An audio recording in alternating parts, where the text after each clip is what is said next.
Welcome to the Media Mavens Podcast, brought to you by the Evergreen Network.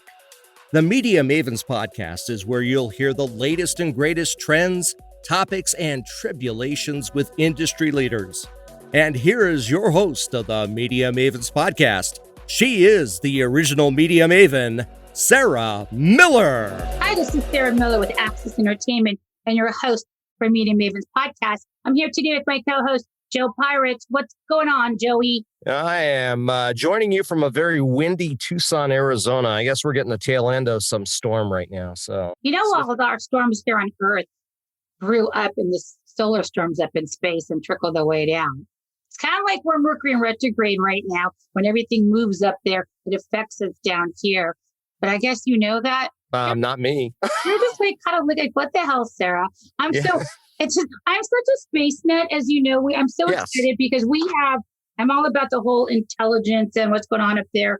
We here on Media Mavens are doing a special exclusive series on revolutionizing space, tourism, and commerce. And so this is a really good day for us because we have an awesome badass guest. We have Dan Lopez sitting here with an awesome background screen on the Zoom. So it looks like he's on Mars, which is our topic today. But Dan, you are the Chief Strategy Officer, Head of Product for Arcusys, and you guys are literally changing the way the future of space tourism. So one, I want to welcome you to the show, and I'm so excited to chat with you today. Awesome. Yeah, I think you cut out a little bit, but I can jump in. I introduced you as a badass from space, and I'm super, super excited that you're here. But, it's funny because I can do some stupid joke because your background screen has you sitting on Mars doing our podcast. So I can just say the gap was just by the time communications got up there. What's going on with you guys? You guys are building the future of space, and you guys are doing so much over at Arcusys. I know we were chatted about so much. I kind of stopped us. So I want to get us on the podcast. What are you guys doing over there? And let's talk about the expansion and future build out in space and what's going on up there with you guys.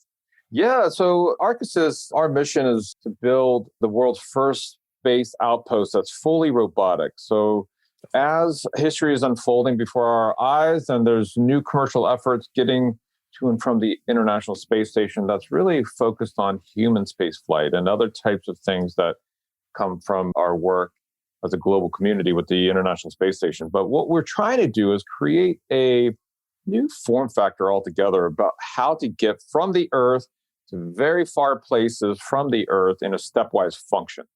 And so we're building these modular spacecrafts, if you will, that can assemble in space, build essentially itself, and aggregate, much like Legos in space. And so we're building spacecraft with robotic arms that have other kind of functionalities that we can build new spacecraft once you're in space. So you're not now bound by the physics of Earth and trying to get large things off the Earth. We can build large things in orbit or even further beyond. That's what we're building. Do you guys have a lot of what do we call them? Space outposts going on up there right now, or? Yeah, there was a call by the U.S. government for more information and a selection process. So there's, I think, about a little over 20 companies that kind of competed for it. One was human space flight. One was kind of focused around a space plane. And then there was a dark horse. And we were approached to create a new paradigm shift altogether. Let's get away from the ISS. And how do we build capabilities for not only the U.S., but a global community, a commercial enterprise, as well as helping military organizations think through how to use this type of stuff, all the way to how people can build applications in their basement and access the technology. So we got commissioned a little while ago, and I guess the government liked what we were doing so much so that they continued on. So we're now actually getting closer and closer to instantiating something in space that's going to be pretty special. And if we are successful, it'll be as special as the International Space Station or the Space Shuttle or something like that. So, all these satellites and all these ports and all these mini things or huge things that are floating around up there, they're not driven by humans. I mean, you guys are strictly ran like satellites purely on robotics and AI, I assume, right? Yep. So we're building autonomous agents essentially, just like how you would imagine the segue between Uber today generating a ton of data and all kinds of different things that's helping their driverless car come to be. We are building smarts into our spacecraft that allow us to do what you're just describing: autonomy, flying to different locations and assembling spacecraft, especially when it's far away without human intervention. So that's what we're working on. So you guys sent one up there and it's equipped with all the equipment, nuts, bolts, pieces and parts. And if something needs to be rebuilt up there, whether it's photographs, putting another rover on Mars pretty soon, instead of putting, humans at risk, because there's so much more they're working on getting flight transports and stuff. We know there's a future of people just want to go visit up there for tourism. You're able to build safer environments for data, exchanges, analytics, versus putting people up there. Everything, like here's a blueprint, like an architecture blueprint, and then through AI and communication, these machines up there are building all these pieces for you, right? Mm-hmm. So think about it this way too. Much like, say, Amazon Web Services or Google Compute Cloud or something.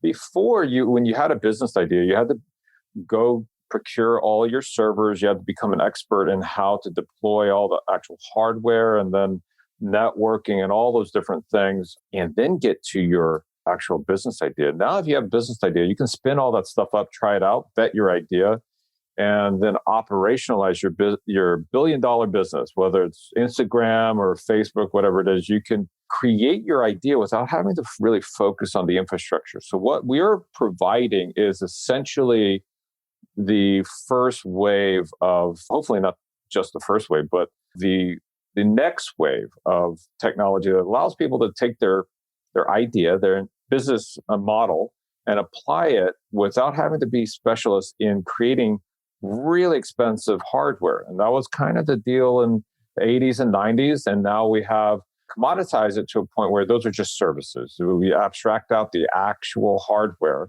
And the innovation that has come on top of Amazon Web Services, where I think there's over 1,000 different products that you can choose from now on Amazon. We can now look at an analogous kind of implementation. What we're building is essentially going to allow people to build business applications without having to know all that stuff that you have to do to build a spacecraft. That's cool. So like all these ports and payloads and all these machines that are up there, I mean, what is the purpose of them? Are you collecting data? Because I know you guys are working with NASA, JPL. There's NASA, JPL. Bezos has his rocket going up, I think, in May, if he can make it. We have SpaceX, and we have all these. Do they all work with you guys to use you to build things for photos, analytics, research, or is there anything? That's a great question. I mean, how I frame it out is, you look at the Earth in a certain way, and we all have this. We're all built innately with something called the overview effect and appreciation for that. So when you see the Earth, especially from space, you experience it in a manner that gives you awe and inspiration. But when we look back at the Earth, all of those markets and all of those different business applications that look back, like telecommunications, broadband, television, the stuff that you see with Starlink these days, remote sensing. I spent many years in the remote sensing business, taking pictures of the Earth and making sense of them for many different use cases. Those types of things are Earth focused. We're still looking back at the Earth. What Arcasys is really trying to do is then say, what is the next step? We're going to create economies of scale, but space to space. So it's a space-based economy.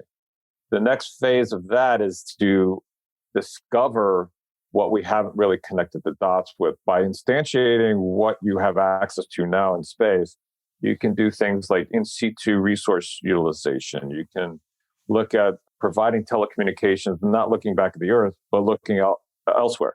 So those are the kind of things that we're looking to do. Space recycling. There's someone who might be able to put new coatings on a satellite that doesn't necessarily ship like that, or fixing a broken satellite.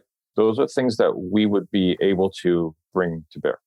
So that's how I look at it. This is kind of the three ways of looking at aerospace and defense and space businesses, where you can look back at the Earth for whatever reason. You can then do things in space. And then by doing things in space, what new things can you think about? And those are the untapped markets. Is this also a kind of a prelude into keeping it safe and kind of covering the unknown for space tourism? Because there's so much going on right now about, for so much money or pool lotteries for the first kind of shuttle up around the moon and back for tourism and stuff. I mean, is this another way to make it safer for travel, or is it just more on the research side?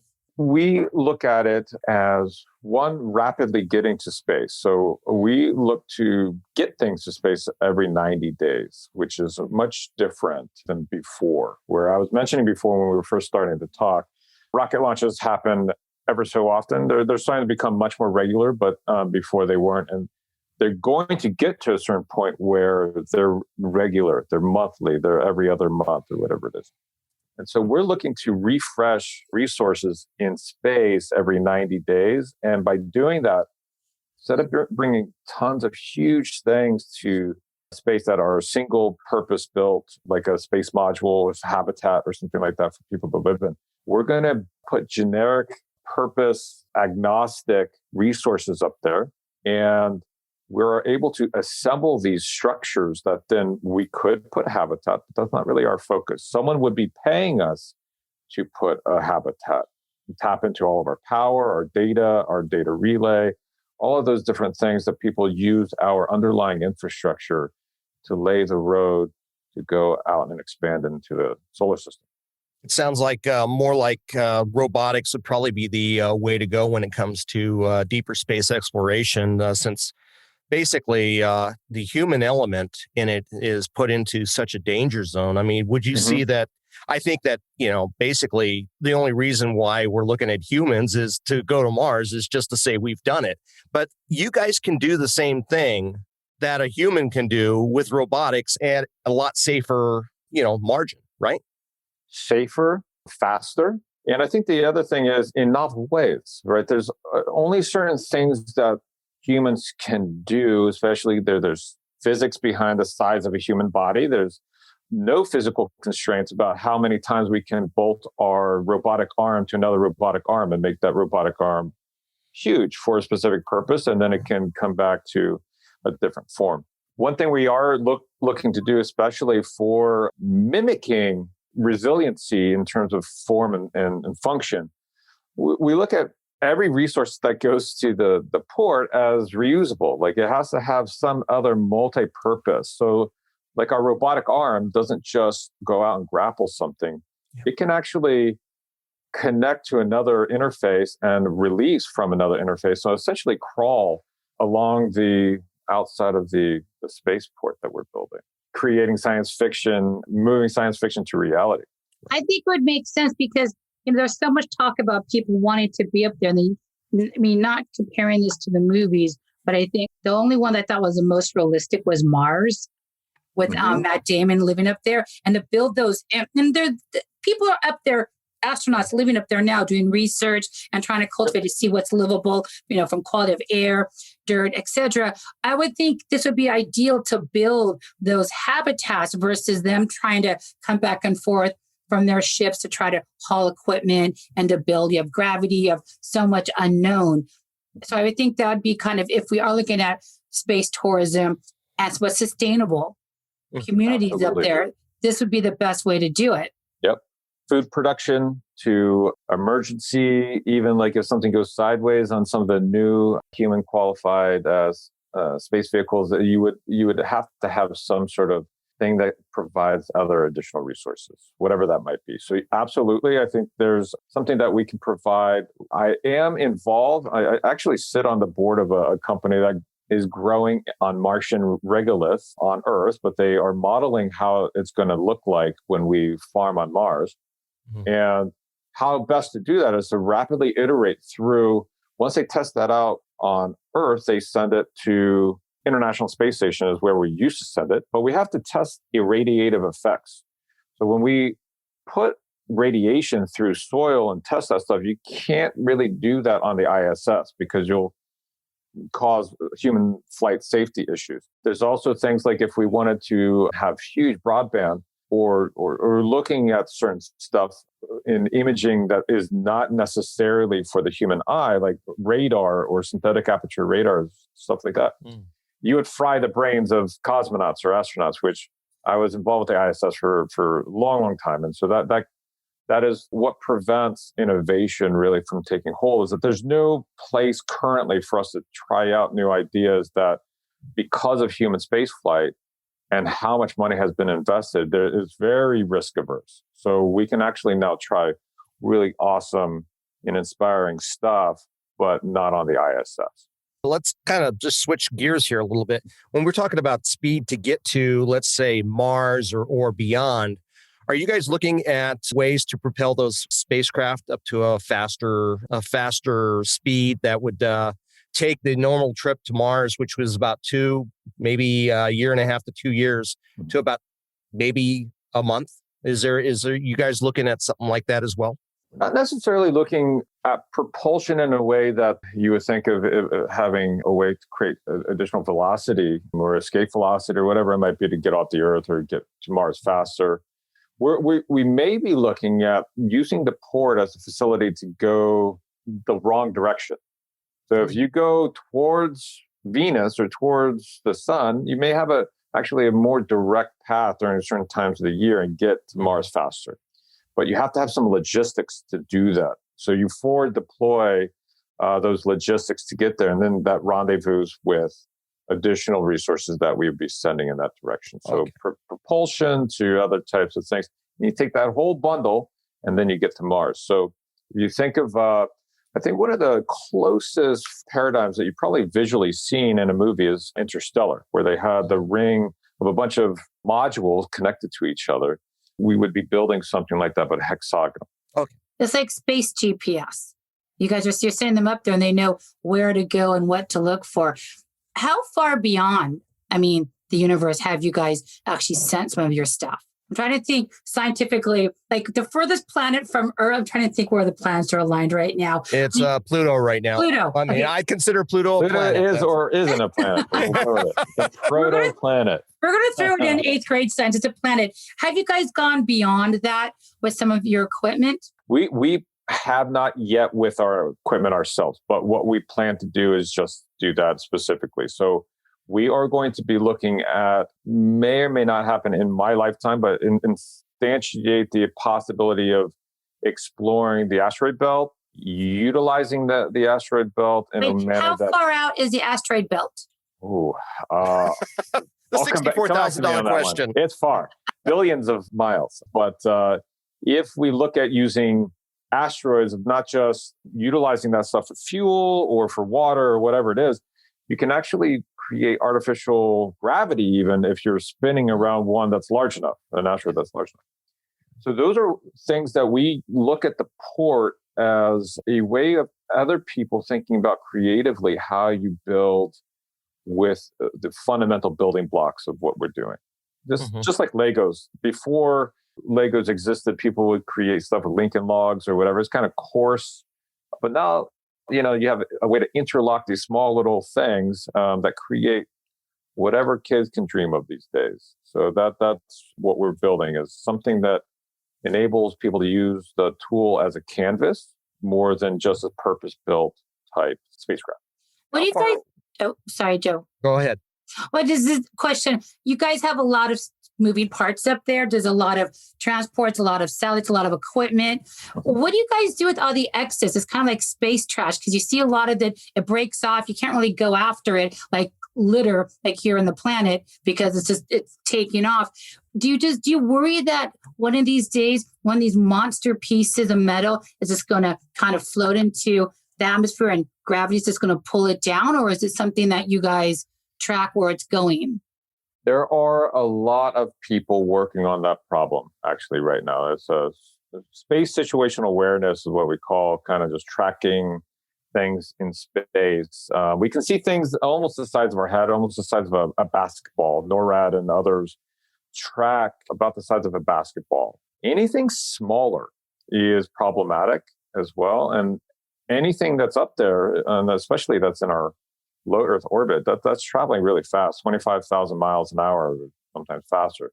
So when that small little projectile hits, say, the International Space Station, it can cause really bad things to happen. And so there's, one of the latest occurrences was a little hole that was creating oxygen to leak out of the ISS. Those things are a big concern. If there is another type of technology called anti-satellites technology. And so if you explode a satellite, you're going to send projectiles in all different directions. And that's really hard to deal with. It can cause catastrophic, unusable space in that orbit. So we are really concerned about that. There's a few nonprofits that are studying it. And then we're also from the military side thinking about how to create, treaties or to participate in discussions, diplomatic discussions about how not to weaponize space to the degree in which that could happen. How far are we away from mining asteroids? I mean, is that something that is, I'm sure that robotics would be the absolute perfect thing with that. Like what we're doing, Arcasys is a fundamental building block to do that. Without us and propulsion enough to get there, or a way to extract resources to create that propulsion on site, we are fairly close to doing that. So I think within our lifetime, we'll see that happen. I think to be able to bring back a giant asteroid that's laced with, I don't know, say titanium and diamonds or something like that, that would crash all markets on Earth for bringing that back. I don't think we'll be able to do that. And if we were to be able to do that, it may not be something that we would want to do. But towing a water-laced asteroid to Mars would actually be fairly helpful. Yeah. That could actually start some creative evolutionary processes. So, right. What are asteroids going to be made of? Water, titanium. I know you said diamonds in there somewhere. What are all the things that realistically? Well, it's quite a bit of stuff. Star stuff, as we used to quote Carl Sagan quite a bit. Stuff like iron, quite iron-rich, magnesium, all kinds of fundamental elements, some more rare than others. We do have quite a bit of hydrogen on them. There's because it's so cold, there's going to be condensate or some sort of maybe methane has frozen on them. It just depends on what that geological process or solar process happened to actually create that at the time that asteroid became kind of its own thing. Quite a bit of different resources. But there's a lot of sustainable properties and a lot of asteroids out there. So to harness them, to bring them into like Mars, where you could build sustainable habitat for travel, seems like you need like an asteroid wrangler to go wrangle them all in, because there's so much out there that we don't have down here, or things that we can't get up there, but you have so much going on up there. That's why I'm assuming that's just time and research and, trying to figure out what is sustainable and what's safe, because people are saying Mars is the most viable place that they're looking at for habitats and to build. And I love that you have on your Zoom for everybody, the background, you're like, of Mars. And it's so funny because it kind of looks like Arizona if you're out in the desert somewhere. It's a close enough approximation to what we know, and that's why it's so appealing. We might be able to find extra very compelling things, say in the atmosphere, the upper atmosphere of Venus, and go there and then float around like in Star Wars. But it doesn't remind us of home, and it's not as we get humans to go there. There's something that we would have a lot more trouble than not. So. If we look at Mars, we know how to get to the moon. We know how to sustain ourselves on the moon long enough. So it's really getting to a point where we forward deploy stuff to allow us to sustain ourselves long enough to then become Martians, essentially. Not humans. The life would be a lot different, but human enough, which allow us to not break our brains by being so far away from our place that we've evolved to thrive. Well, it's never going to have like waterfalls, flowers. It's just, you're in a whole different, it's sustainable. Like you look at like the movie Mars, you have the pods, but you just can't walk around like you do down here and able to breathe. Have you guys covered the whole planet of what's livable and not livable yet? Or are you guys still exploring There are a lot of surveys. I couldn't go into all of that. It keeps changing where people are prospecting where best to land, and there's ice and there's the other types of things that we can look to maybe bore holes under the surface.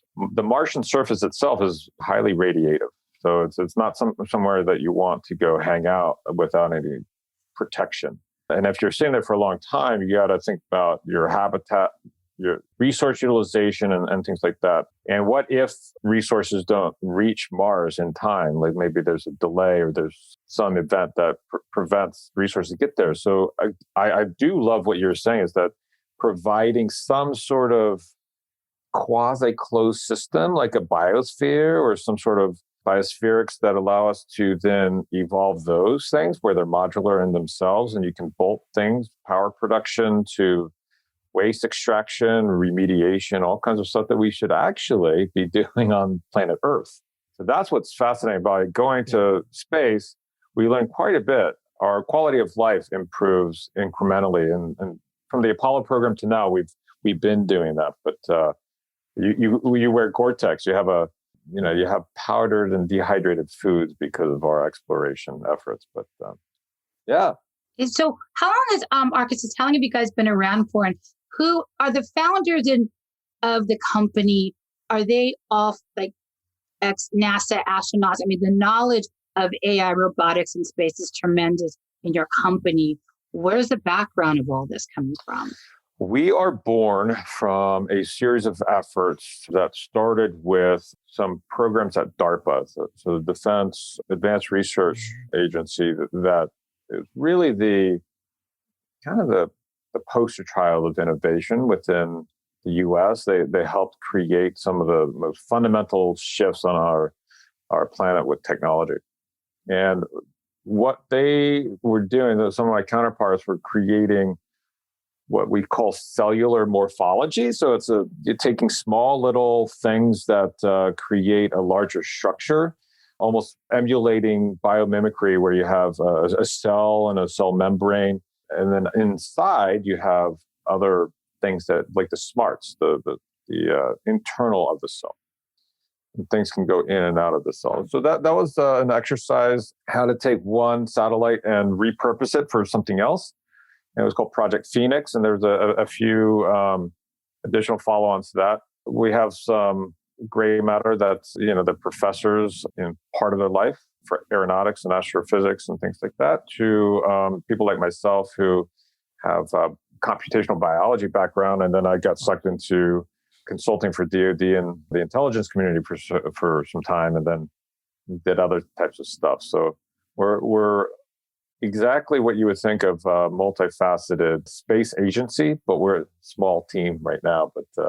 But we are multidisciplined, and that's really required to go to space and as far as we're going to go. Is there, I don't know, a slowdown? I mean, it seems like it's picked up now, but it seems like since the space shuttle began, seems like there's been just a real slowdown in actual money and actual programs that we've seen. I mean, to the point where at Cape Kennedy that they turned around and they shut down the space shuttle program. And I thought that was a huge disaster for us. But it just seems like right now we seem to be in these salad days of space exploration when it comes to private-public partnerships. Mm-hmm. There's definitely been I would say, an inconsistent approach by the U.S. government. That being said, I do believe that we're witnessing quite a bit of ramp up in terms of private investment. So some of the things that, especially like what Arcus is doing, or like rocket launches that are somewhat subsidized by the U.S. government or other governments, you see a ramp of that, because you have to instantiate markets that then have the derivative markets come to bear. So without SpaceX or other types of rocket launches that are now fully commercial, you wouldn't have all of these other satellites being able to be shot up with commercial financing. It would still be very government and heavy-handed government programs, and that would stem the innovation cycle. What we're seeing is that's ramping up and dollars flowing into the commercial world for space at a much more rapid pace in I'd say the last 7 or 8 years. And people are now looking to creative exits as well. So there's a trend here in terms of the financing of commercial space that's ramping up, but then also investors looking at the last 5 or 7 years are now looking for exits. So you might see other companies now starting to look at really big deployments of capital or tapping the public markets to do that. So going IPO or something like that. Is there any, when it comes down to it, if a private company does this, and I have no problem with that, but do some people see it as an ethical problem if the company does do something that isn't really, there's nobody really to hold accountable if something does happen up there that isn't very ethical? Yeah, there's export control. So there are rules and regulations around this stuff. So there's arms trade, there's arms regulations that the things that are flying in space are projectiles. They're the ballistics. So we are prevented in the US, especially with collaborating with people who would not hold the US in highest regard. That being said, I think if something catastrophic does happen and it's a commercial company that's responsible, there are legal recourses, but the damage is done. Just like if you have a company that's doing illegal mining or illegal deforestation or something like that, the damage is done. And once it's done, it's very hard to undo certain types of resources. So I would say the best way to look at space, it is a natural resource. You have to really start to think of it as a finite. It is not indefinite, especially around the Earth. We've gotten to a point where we have to be really careful about how we shoot stuff up because there's so much junk up there.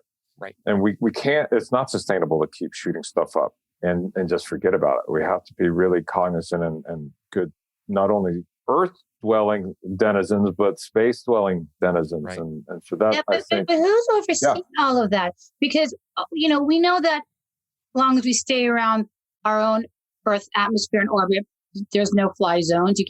There's airspace that people seem to control and own. We have, all these different countries own their airspace. I'm not sure how high up they could still claim they own that airspace.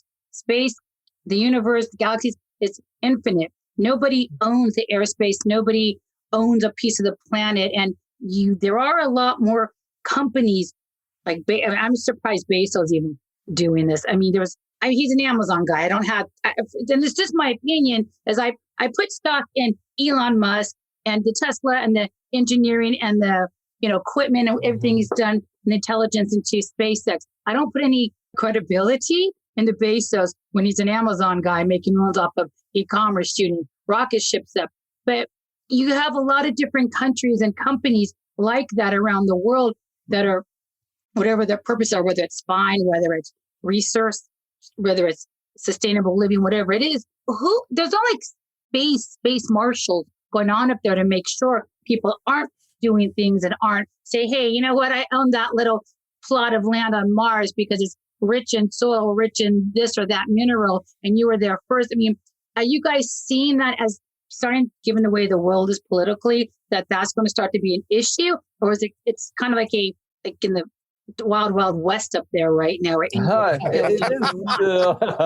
like the Wild Wild West reference. That is so perfect. It is. It's a wild, wild space. But, I think like space cowboys running rampant, I can just have a visual there. But no, I think what you're mentioning too is a progressive state in which we're seeing people get involved with space. We have accords that have been drafted throughout, since the 60s to, one, protect space and not militarize it. It is a resource for the entire planet and not necessarily one government or another. And if people are at war on the ground, doesn't mean that we have to go to battle in space. But just like people violate and countries and governments violate those rules that we are supposed to abide by, international regulations and so forth, and treaties, we do have some of the framework that prevent us from truly all-out war in space right now. That's not to say that we couldn't do that, but we've done some really dumb things as humans. But I think one of the other things that you could actually make the leap towards is the Artemis Accord allows for people owning resources in space. So you can claim something as a national asset on the moon or on Mars or what have you. But I do echo the sentiment where I love the terms and conditions for Starlink, where a user of Starlink has to check the box, say that Mars is its own planet, has no bearing on Earth, and vice versa. So Earthlings cannot dictate Martian affairs. That will happen. That will happen of some form or fashion. I don't know exactly. I've been participating in the industry for as long as I have been. People have mentioned and things have mentioned how it might play out, but we really as humans have to be cognizant that we're not good at certain things and actually create those guardrails. Yeah, I think it's because we have AI. The technology is so advanced right now. And we look at the more advanced we are in technology down here, the smarter the hackers are getting. I mean, I got hacked last week. Never been hacked. And we're pretty savvy because we're a PR firm, all in tech. And I mean, I know how to run the back end of mobile and dev accounts with Apple. And they had technology terms and conditions and their verbiage that I literally would never have doubted in a second. They were a hacker. And so when we talked to Apple about this, because we caught them on the firewall, they're like, it's getting bad because even though we're getting smarter and more advanced, hackers are getting smarter and more advanced to hack in. And we had somebody from Homeland Security. We've had ethical hackers on the show. And it kind of makes me wonder if we're able to hack in and do the stuff we, not politics aside, having the votes hacked in by the Russians, whatever, the Chinese are such stupid stuff. Like you said, we're not the smartest when it comes to our human race at times. But don't you think people up there could hack into a satellite to hear, to listen, to redo undetected? Like it's kind of like malware on your computer. Are they smart enough to put malware into like a satellite? I mean, is that an area of concern given the technology that's being used, or is that not quite relevant?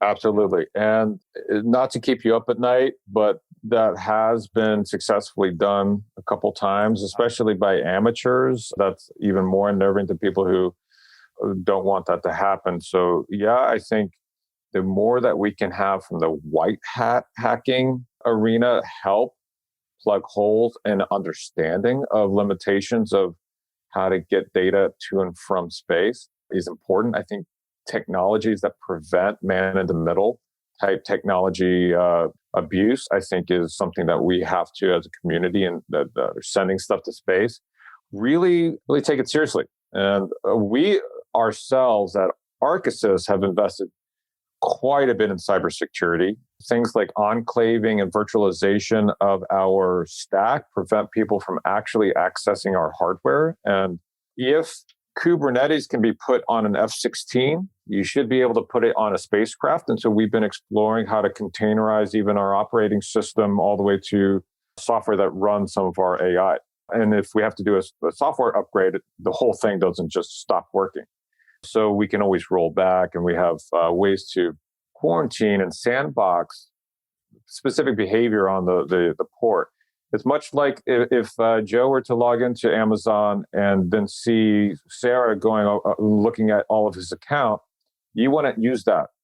You would never use that service. Or if someone sends you an email, Joe, and Sarah's able to just log right in and see your email as well, why would you use that? That right. Doesn't make any sense.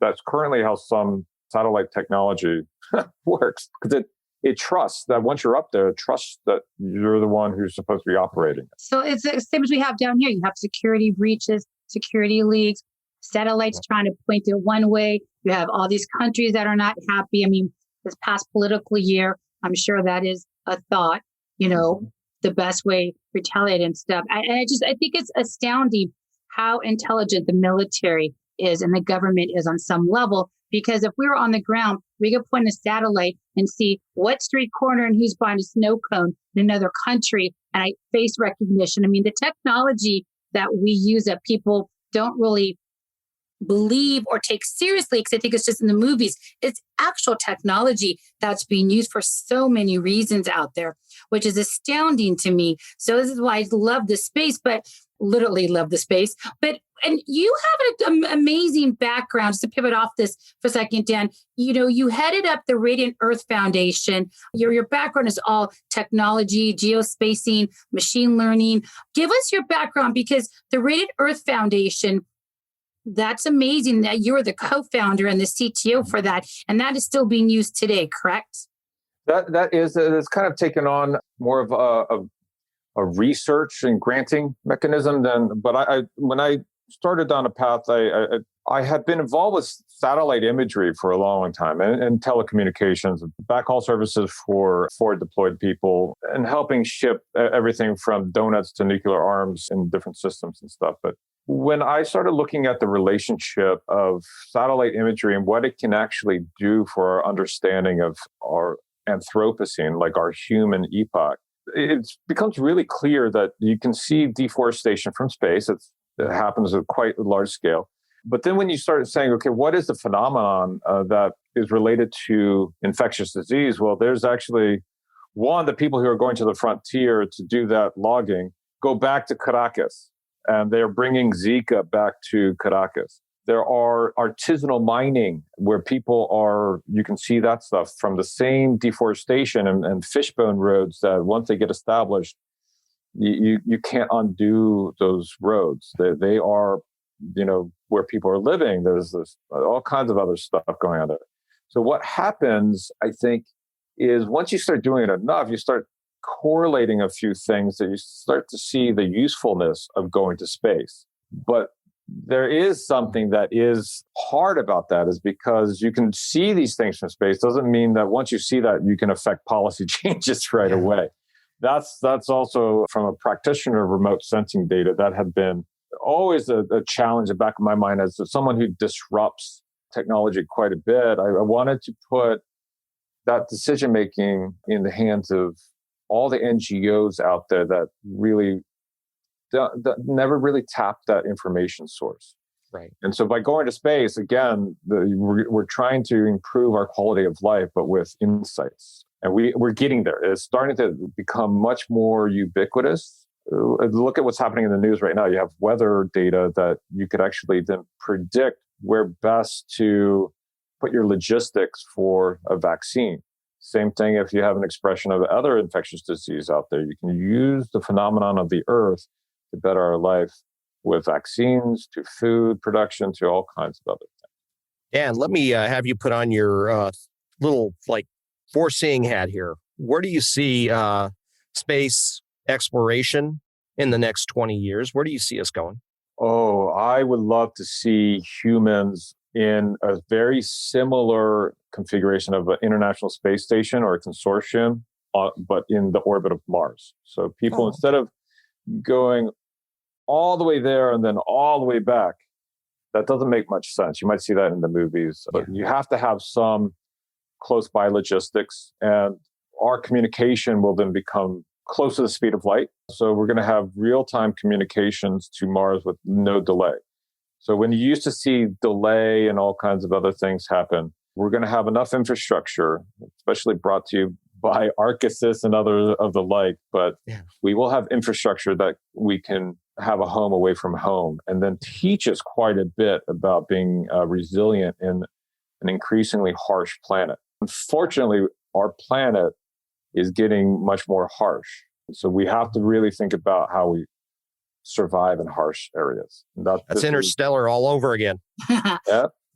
Are there any other, to Joe's question was a great question to wrap up our podcast. Sure. Are there any other planets that you think will be habitable in 15, 20 years from now?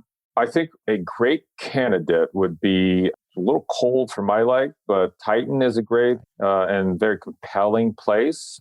I also see Ceres as actually a phenomenal candidate for putting a robotic structure and rotating it and creating artificial gravity, but then you can take it other places.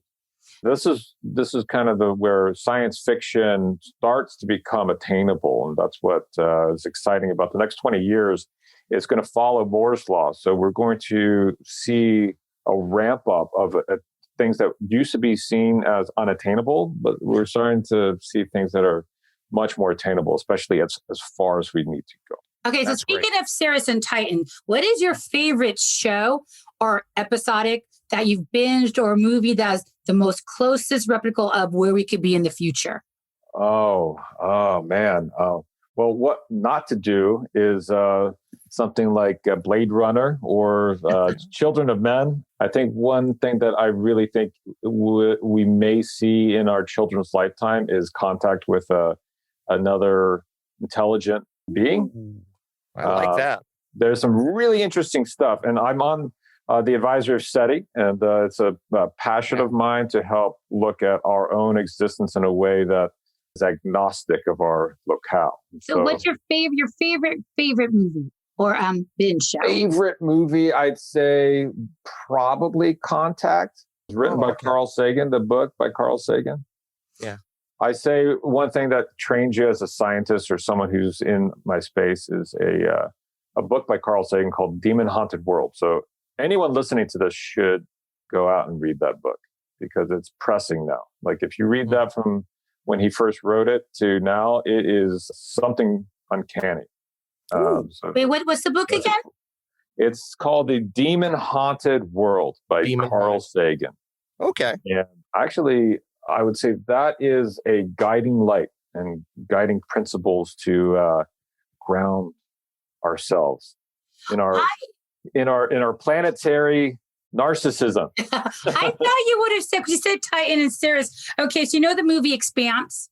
Yeah. The TV show. Yeah. TV show. On Amazon. I have binged through that thing so quickly. I am so obsessed with that show. I mean, there's a few other quirky ones that I know aren't realistic. Mandalorian, Guardians of the Galaxy that I love. But I feel like Expanse is the most grounded of where we potentially could be, just because you mentioned Titan and Cirrus and those terms and the robotics and everything you're talking about, building the pods and the base stations. They're not on planets. They're sustainable, like floating around up there in space, livable communities. I feel like The Expanse is the most accurate and closest to where we could potentially be like years down the road.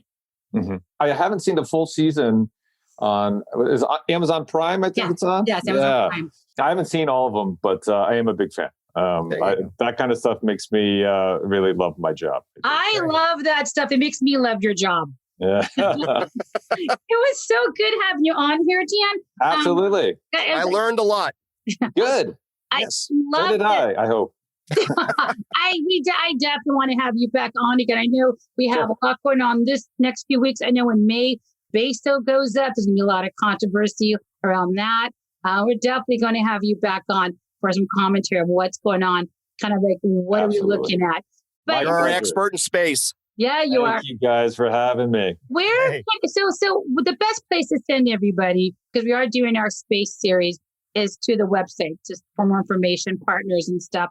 What is the website and where can they best find you guys? The best way to get a better idea of what we're doing is go to www.arkisys.com, ARKISYS.com. We've got a great explainer video. We've taken some liberties from the iWatch campaign, but it is a great explainer video of what is possible and what we're building. Yeah. I've been on your website a few times. It's amazing.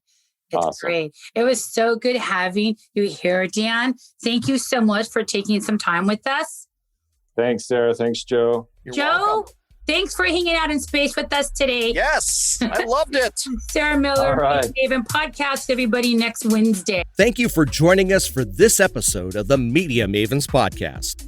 If you don't want to miss an episode or download past episodes, subscribe to the Media Mavens Podcast on your favorite podcast provider or on the Evergreen Podcast Network.